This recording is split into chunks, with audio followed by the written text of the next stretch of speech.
Aujourd'hui, nous allons aborder un sujet crucial et très pertinent, les 7 péchés sexuels les plus graves selon la Bible. La parole de Dieu nous donne des conseils clairs sur la façon de vivre une vie sainte et pure. Et dans cette vidéo, nous examinerons certains des péchés sexuels les plus condamnés dans les Écritures. De la luxure à la fornication, nous analyserons chacun de ces péchés à la lumière des enseignements bibliques, comprenant leur impact sur nos vies et comment nous pouvons les éviter. Commençons. Notre objectif principal est de réfléchir sur ces péchés sexuels à la lumière de la vérité biblique et de comprendre l'importance de rechercher la libération en Christ. À travers cette analyse, nous voulons exposer les conséquences dévastatrices de ces péchés dans nos vies et dans notre relation avec Dieu et avec les autres. Nous souhaitons également offrir espoir et encouragement à ceux qui luttent contre la tentation et le péché sexuel, en leur rappelant qu'en Christ il y a le pardon, la restauration et la liberté. Cette vidéo n'a pas pour but de juger ou de condamner, mais plutôt de fournir une opportunité de réflexion personnelle et de croissance spirituelle. Notre prière est qu'à la fin de cette vidéo, chaque spectateur ressente l'appel à rechercher la pureté et la sainteté en Christ, en faisant confiance à sa puissance pour transformer nos vies et nous guider sur un chemin de liberté et de plénitude en lui. Le premier péché sexuel est l'homosexualité. Pour aborder ce sujet d'un point de vue chrétien, il est crucial de considérer plusieurs aspects, notamment les citations bibliques pertinentes et l'appel à trouver la libération en Jésus.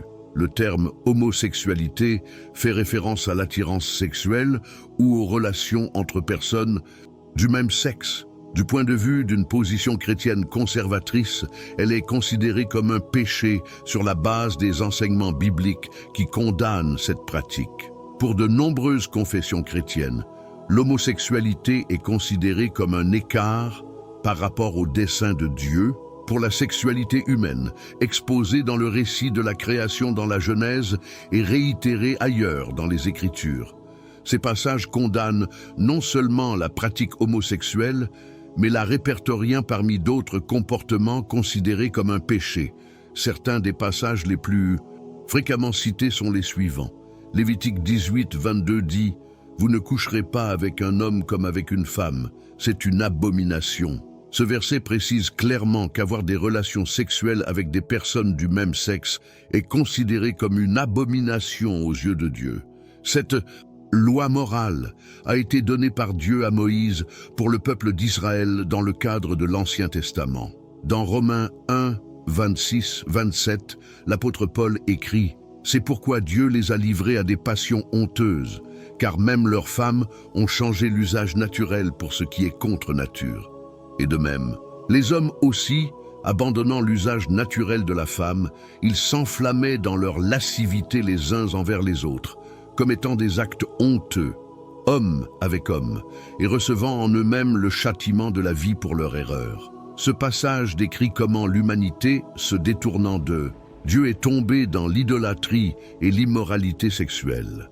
Paul souligne spécifiquement comment l'abandon de la conception naturelle de la sexualité humaine et la cession à la luxure ont conduit à des pratiques sexuelles contre la volonté de Dieu, y compris l'homosexualité. De plus, il souligne que cette déviation entraîne des conséquences et un jugement divin. De même, 1 Corinthiens 6, 9, 10 dit « Ne savez-vous pas que les injustes n'hériteront pas du royaume de Dieu?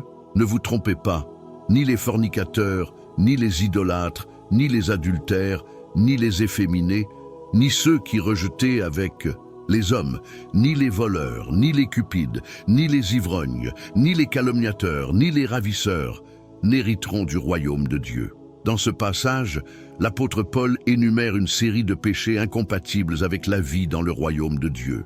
Parmi eux, il cite les efféminés et ceux qui couchent avec des hommes, ce qui est compris comme une condamnation directe de la pratique homosexuelle. Ce verset souligne l'importance de vivre selon les normes morales établies par Dieu pour ceux qui aspirent à hériter du royaume céleste. Ces passages, entre autres, sont fréquemment utilisés par de Nombreux chrétiens, pour étayer l'idée que l'homosexualité est contraire à la volonté de Dieu et constitue un péché. Pour les chrétiens qui éprouvent une attirance envers le même sexe ou qui luttent contre l'homosexualité, la foi en Jésus se présente comme une source d'espoir et une possibilité de libération. Selon les enseignements chrétiens, Jésus-Christ offre le pardon, la rédemption et la transformation à tous ceux qui viennent à lui avec une foi authentique. De nombreuses personnes qui ont abandonné l'homosexualité témoignent de la façon dont elles ont trouvé la guérison et la plénitude en approfondissant leur relation avec Jésus. L'appel à rechercher la libération dans le Christ implique un engagement non seulement en faveur d'une transformation spirituelle et émotionnelle, mais aussi envers la communauté chrétienne qui offre soutien, amour et compréhension sur ce chemin vers la liberté. Par la prière, l'étude des Écritures, l'accompagnement pastoral et la communion fraternelle entre frères dans la foi, nous cherchons à fortifier ceux qui affrontent la lutte contre l'homosexualité en les aidant à vivre selon les principes bibliques et le dessein que Dieu a pour leur vie. Le deuxième péché sexuel que nous aborderons est la sensualité. Ce terme fait référence à une inclination excessive vers les plaisirs sensoriels, notamment ceux liés au désir sexuel. La sensualité implique une fixation sur les impulsions physiques et émotionnelles, en leur donnant la priorité sur la maîtrise de soi et la modération. Elle peut se manifester de diverses manières, comme la provocation sexuelle, l'exhibitionnisme, la promiscuité ou la consommation excessive de contenus sexualisés. Elle se caractérise par une recherche désordonnée et déséquilibrée de gratification charnelle qui peut conduire à des comportements immoraux et potentiellement destructeurs. En revanche, s'habiller modestement est essentiel pour refléter un cœur et un esprit attachés à la pureté et à la sainteté. La pudeur vestimentaire protège non seulement sa propre pureté, mais démontre également le respect de la dignité personnelle et de celle des autres. S'habiller modestement est l'expression extérieure d'un désir intérieur de vivre selon les principes de Dieu, cherchant à ne pas être une source de tentation ou de distraction pour les autres, mais à honorer Dieu dans tous les domaines de la vie. Chaque personne, en tant qu'enfant de Dieu, est appelée à vivre conformément aux principes divins qui promeuvent la pureté et la sainteté. La Bible nous exhorte à nous habiller modestement et convenablement, en évitant les vêtements qui pourraient inciter à la tentation sexuelle ou provoquer des pensées impures chez les autres. Dans 1 Timothée 2, 9, 10, la version King James de 1960 dit « De même que les femmes se parent de vêtements décents, avec pudeur et pudeur, non de coiffures ostentatoires, ni d'or, ni de perles, ni de vêtements coûteux, mais de bonne qualité, fonctionnent comme il. Mais si aux femmes qui professent la piété. » Ce passage donne des instructions sur la façon dont les femmes doivent s'habiller et se comporter, en soulignant l'importance de la modestie et de la discrétion, et en soulignant que les bonnes œuvres doivent être valorisées plus que l'apparence extérieure. Cet enseignement nous rappelle que la vraie beauté et la sainteté ne se manifestent pas dans ce que nous portons, mais dans notre cœur et dans la droiture de nos actions. De même, dans Romains 13, 13-14, nous trouvons l'exhortation suivante. « Revêtez-vous du Seigneur Jésus-Christ et n'accomplissez pas les convoitises de la chair. » Ce verset souligne l'importance de nous revêtir spirituellement du caractère et des attributs du Christ. Il nous appelle à vivre selon les valeurs et les principes de Jésus, en évitant de céder aux désirs et aux tentations charnelles. En revêtant le Seigneur Jésus-Christ, nous cherchons à refléter son caractère et son amour dans nos vies, en nous éloignant des œuvres de la chair qui nous séparent de Dieu. Ce passage, comme le précédent, nous invite à renoncer aux désirs charnels et aux actions qui nous éloignent de Dieu, et à rechercher plutôt la sainteté et une communion plus profonde avec le Christ. Les deux textes nous rappellent que notre véritable identité et priorité doivent être en Christ, et non dans les passions et les plaisirs de ce monde.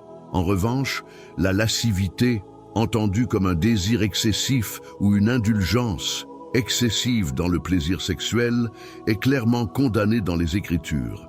il est mentionné comme l'une des œuvres de la chair et les avertissements concernant ses conséquences destructrices sont clairs.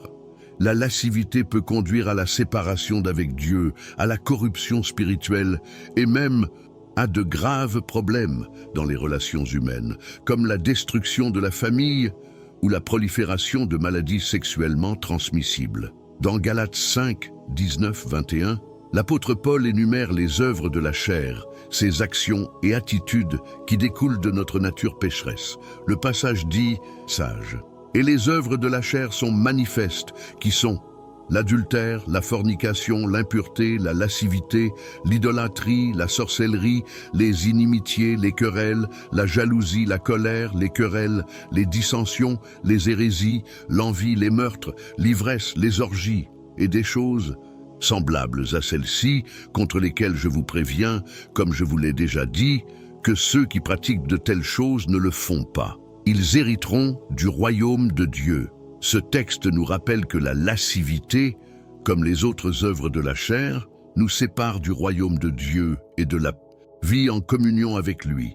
Paul présente une dichotomie claire entre les œuvres de la chair et le fruit de l'esprit dans les versets ci-dessus. Alors que les œuvres de la chair proviennent de nos désirs pécheurs et égoïstes, le fruit de l'esprit se manifeste dans des vertus telles que l'amour, la joie, la paix, la patience, la gentillesse, la bonté, la foi, la douceur et la domination.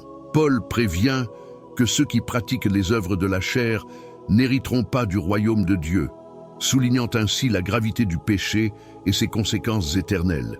Bien que le salut soit reçu par grâce, par la foi en Jésus-Christ, l'évidence d'une foi authentique se reflète dans la transformation du caractère et le rejet des œuvres du corps. Ce passage nous appelle à vivre une vie guidée par le fruit de l'esprit, plutôt que de succomber aux désirs pécheurs de la chair.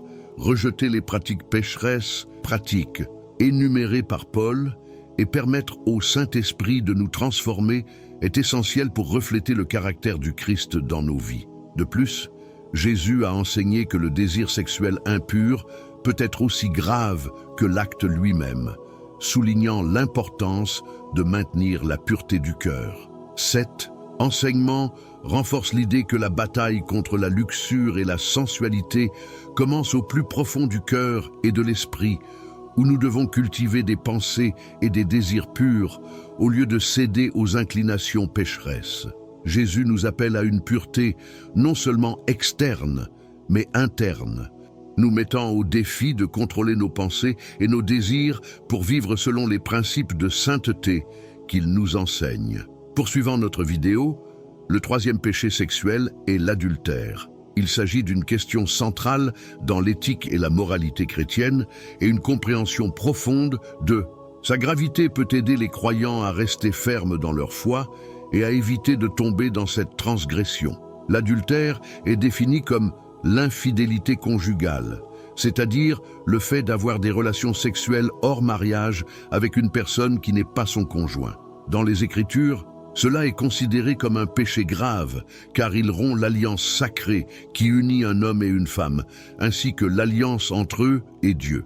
L'adultère implique non seulement une trahison physique, mais aussi la rupture de la confiance, de l'engagement et du respect mutuel qui sont essentiels dans le mariage.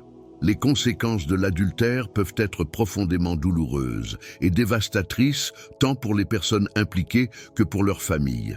Ces conséquences comprennent la destruction de la confiance et de l'intimité au sein du mariage, la souffrance émotionnelle et psychologique du conjoint trahi, la rupture de la cellule familiale, l'atteinte à l'estime de soi et à la réputation des personnes impliquées, en plus d'éventuelles répercussions juridiques, sociales. L'adultère a également de graves implications spirituelles, car il éloigne les gens de Dieu et de son objectif de fidélité et de pureté dans les relations humaines. Elle compromet l'intégrité spirituelle et morale de ceux qui la pratiquent, provoquant une aliénation et une séparation de la communion avec Dieu et avec la communauté des croyants.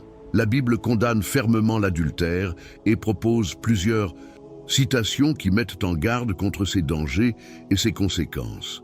Dans l'Ancien Testament, le 7e commandement déclare clairement « Tu ne commettras pas d'adultère » Exode 20, 14, laissant sans ambiguïté l'interdiction de cette conduite. Dans le Nouveau Testament, Jésus aborde également cette question, enseignant que même regarder une personne avec convoitise équivaut à commettre un adultère dans le cœur. Matthieu 5, 27-28. Cette approche de Jésus élargit le concept d'adultère, nous rappelant que la pureté ne fait pas seulement référence à nos actions extérieures, mais aussi à nos pensées et désirs intérieurs. L'adultère est également mis en garde dans des passages tels que Proverbes 6, 32-33, qui soulignent les conséquences destructrices de ce péché. Le texte dit « Celui qui commet l'adultère manque de compréhension.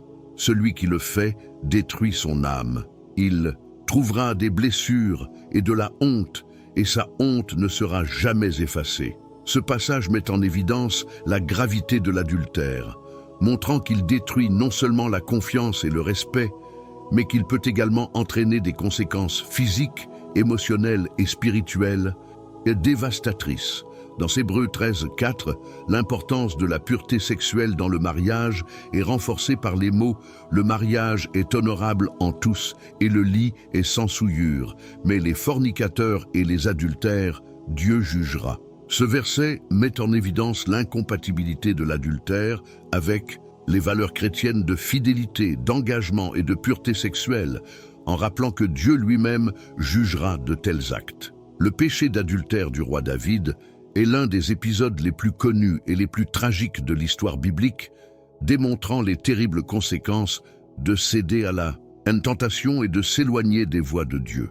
Ce récit est enregistré dans 2 Samuel, chapitre 11. À cette époque, David était déjà un roi établi, connu pour être un homme selon le cœur de Dieu, admiré pour son courage, sa sagesse et son leadership. Cependant, même les plus pieux et les plus justes peuvent succomber à la tentation s'ils ne surveillent pas leur cœur. Au printemps, alors que les rois partaient en guerre, David décida de rester à Jérusalem. Un après-midi, du toit de son palais, il aperçut une belle femme en train de se baigner. Son nom était Bethsabée, et elle était l'épouse d'Uri, l'un de ses plus vaillants guerriers. Au lieu de détourner le regard et de résister à la tentation, David a laissé la convoitise prendre le contrôle de son cœur et a envoyé des messagers pour amener Bethsabée au palais. Bethsabée est tombée enceinte à la suite de son union avec David et, après avoir appris cela, David a tenté de cacher son péché. Pour ce faire, il ordonna à Uri de revenir du combat et de passer du temps avec sa femme, en espérant que la grossesse lui serait attribuée. Cependant, dans un acte de loyauté et d'honneur envers ses compagnons d'armes, Uri refusa de jouir des privilèges de la vie de famille alors que ses compagnons étaient encore sur le champ de bataille. Devant le refus d'Uri, David prit une décision encore plus désespérée. Il ordonna qu'il soit placé sur la ligne de front la plus dangereuse, là où les combats étaient les plus féroces, avec l'intention de le tuer. Leur plan réussit, et Uri fut tué au combat, permettant à David d'épouser Bethsabée et ainsi de légitimer leur relation. Cependant, malgré ses efforts pour dissimuler son péché, Dieu ne l'a pas ignoré. Le prophète Nathan a confronté David, révélant sa transgression directement et avec force. Le cœur brisé, David a reconnu son péché et s'est sincèrement repenti devant Dieu.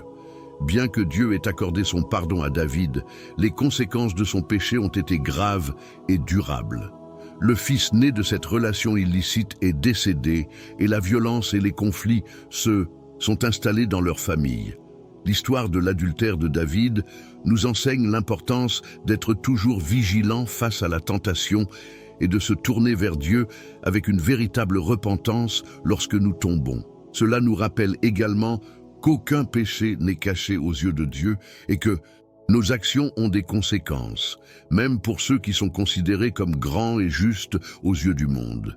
Le 4e péché sexuel condamné par la Bible est la fornication. Ce terme fait référence à l'activité sexuelle hors mariage, englobant à la fois les relations prénuptiales et extra-conjugales, ainsi que tout type de relation sexuelle qui n'a pas lieu dans le contexte d'un mariage entre un homme et une femme.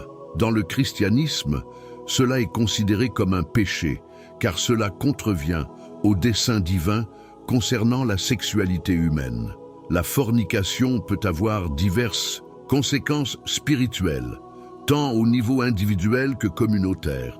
Sur le plan personnel, cela peut conduire à des sentiments de culpabilité, de honte et d'éloignement de Dieu. La Bible nous enseigne que nos corps sont des temples du Saint-Esprit, 1 Corinthiens 6, 18-20, et que la fornication profane ce temple, endommageant notre relation avec Dieu. En outre, cela peut avoir des conséquences émotionnelles, physiques et sociales, telles que des maladies sexuellement transmissibles, des grossesses non désirées, des ruptures relationnelles et même une atteinte à l'estime de soi. Au niveau communautaire, la normalisation de la fornication peut avoir des effets profondément dommageables sur la société, favorisant une culture d'irresponsabilité sexuelle, dévalorisant le mariage et dégradant les relations interpersonnelles. Cela peut conduire à la désintégration familiale, à la promiscuité accrue et à une détérioration des valeurs morales au sein de la communauté.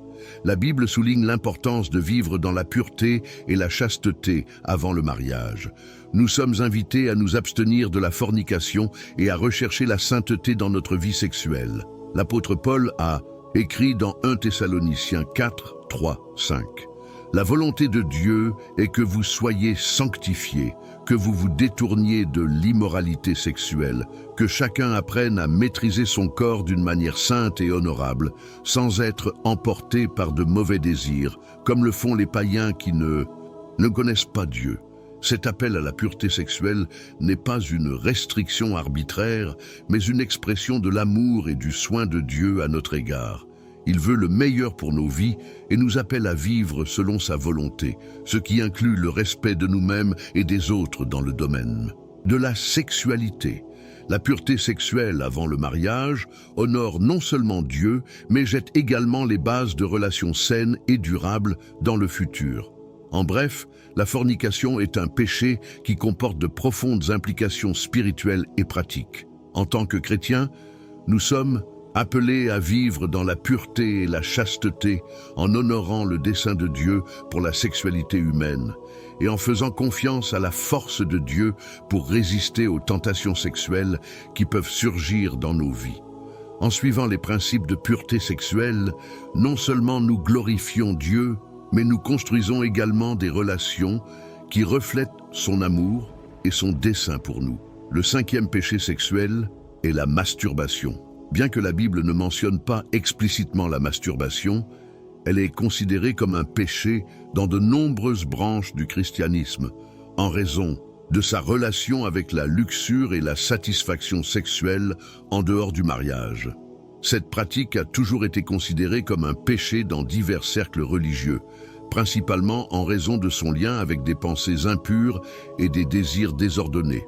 Par exemple, certaines interprétations des paroles de Jésus sur la luxure dans Matthieu 5, 27-30 s'appliquent à la masturbation, car elle implique une gratification sexuelle en dehors du contexte d'une relation conjugale. Jésus a enseigné que convoiter quelqu'un dans son cœur est déjà considéré comme un adultère, ce qui suggère que toute forme de satisfaction sexuelle en dehors du mariage peut être considérée comme contraire à la pureté que Dieu désire pour nous. D'autres versets, comme 1 Corinthiens 6, 18, qui nous exhortent à fuir l'immoralité sexuelle, et Galates 5, 16, qui nous exhortent à marcher selon l'esprit et à ne pas satisfaire les convoitises de la chair, sont également cités dans le contexte de la masturbation.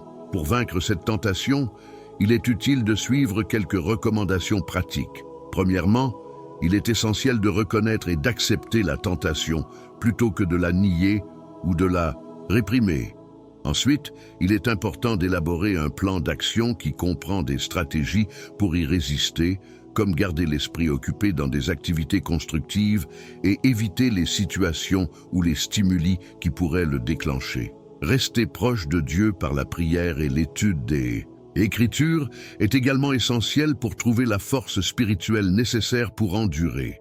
De plus, rechercher le soutien et la responsabilisation de chefs spirituels, de mentors ou d'amis de confiance peut s'avérer d'une grande aide en fournissant un soutien émotionnel et spirituel précieux.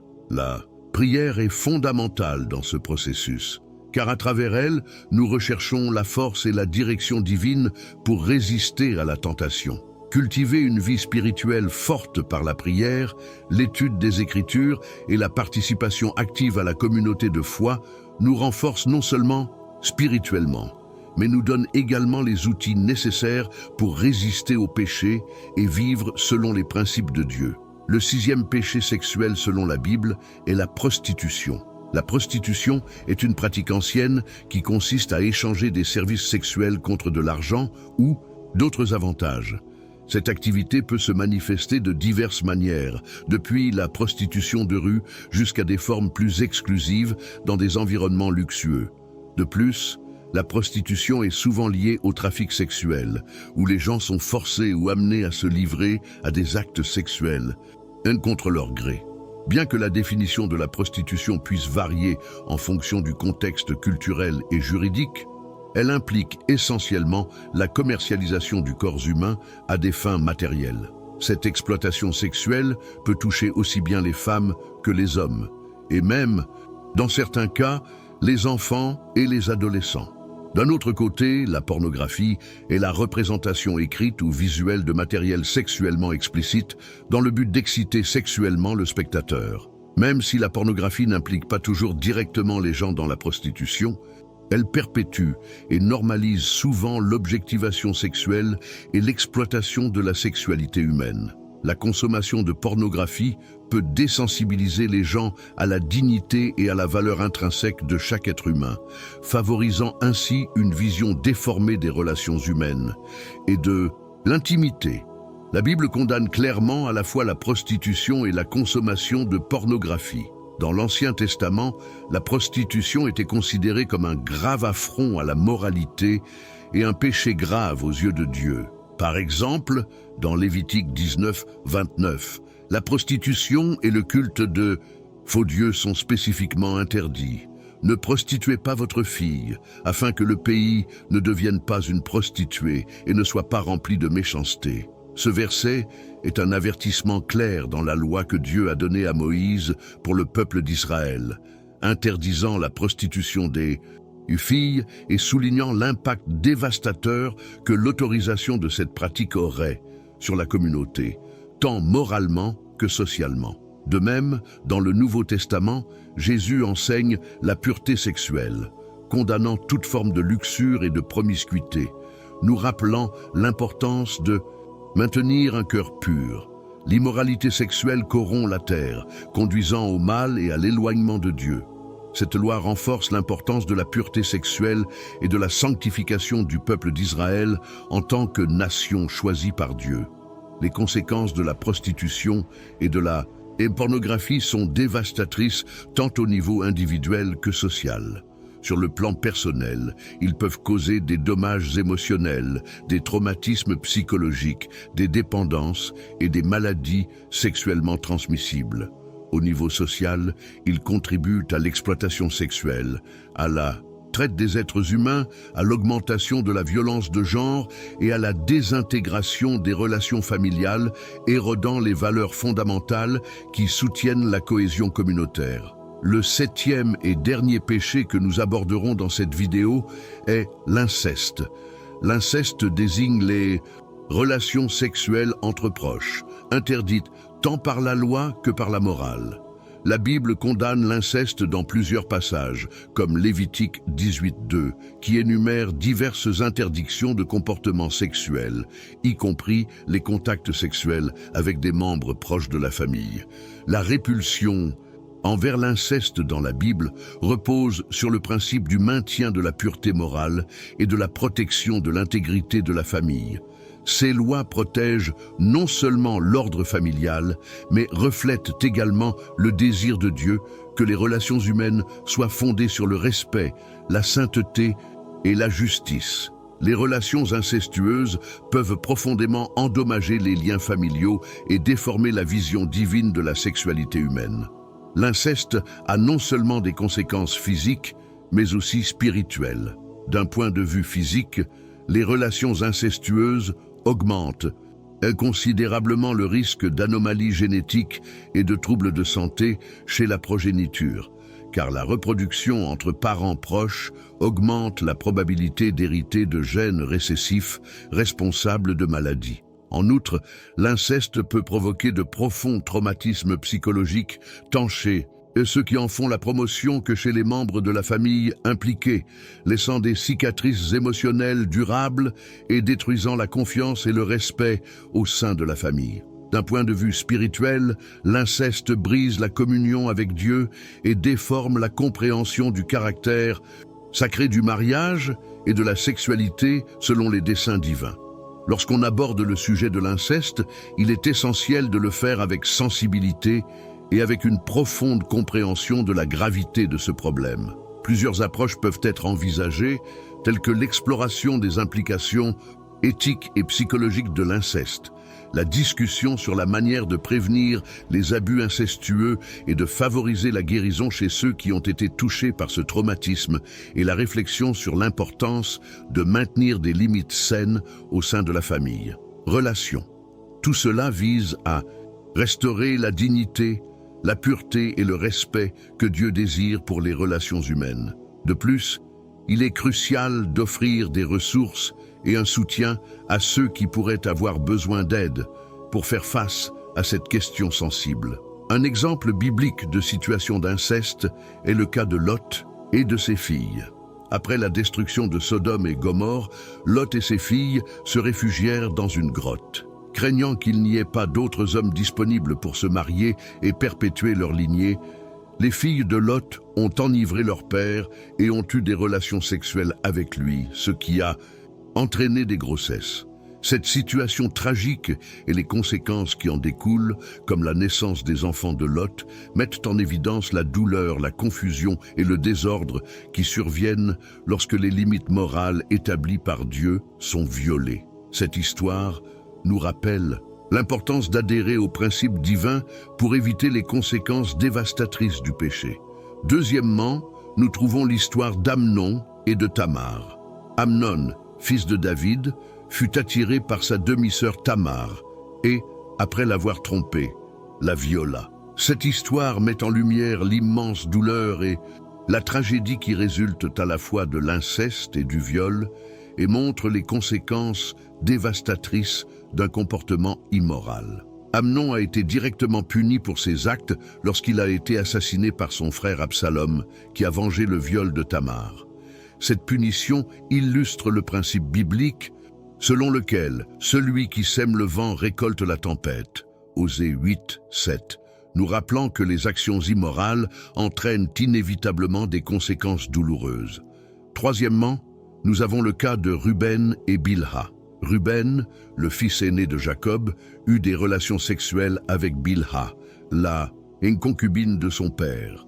Dans Genèse 49, 3-4, lorsque Jacob bénit ses fils avant de mourir, il mentionne la transgression de Ruben, bien qu'aucune référence directe ne soit faite à l'inceste. Cependant, son péché est interprété comme un déshonneur qui a entraîné la perte de ses privilèges de premier-né.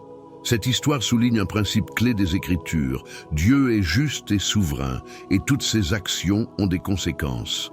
Souvent, les conséquences des péchés commis se manifestent dans des événements ultérieurs dans la vie des individus ou de leurs descendants, nous rappelant que nos décisions ont un impact durable. En conclusion, l'appel à la rédemption et à la transformation en Christ est fondamental dans l'enseignement chrétien.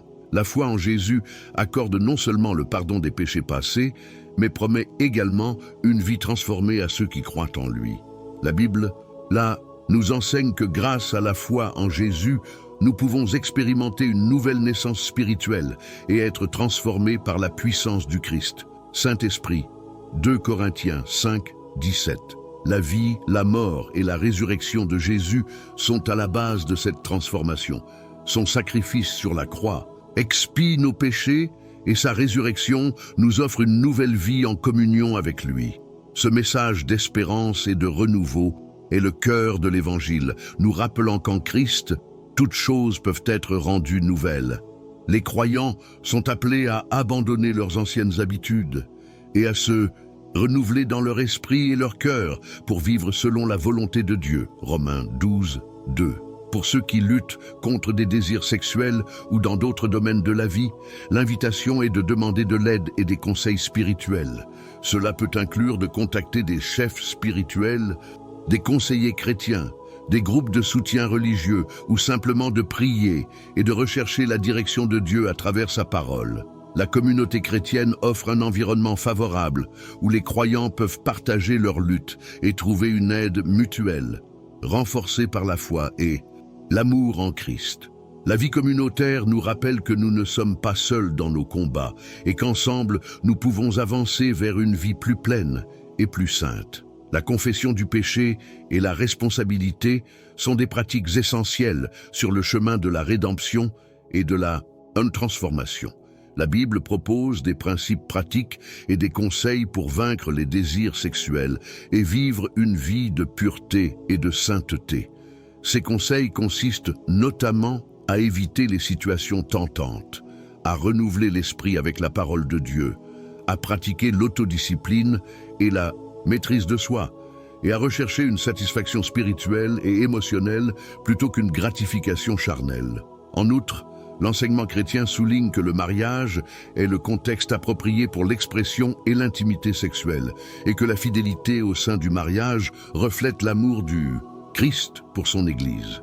En vivant selon ces principes, les croyants peuvent vivre une vie pleine et en harmonie avec la volonté de Dieu. Merci d'avoir regardé cette vidéo sur les 7 péchés sexuels condamnés par la Bible. Nous apprécions grandement votre temps et votre attention. Si vous avez des commentaires ou des questions sur le contenu, n'hésitez pas à nous laisser un message. Nous apprécions grandement votre avis. Si vous avez trouvé cette vidéo utile ou intéressante, nous vous encourageons à la partager avec vos amis et votre famille. Merci encore une fois pour votre soutien et votre participation. Rendez-vous dans la prochaine vidéo. Que Dieu vous bénisse et vous protège toujours. Amen.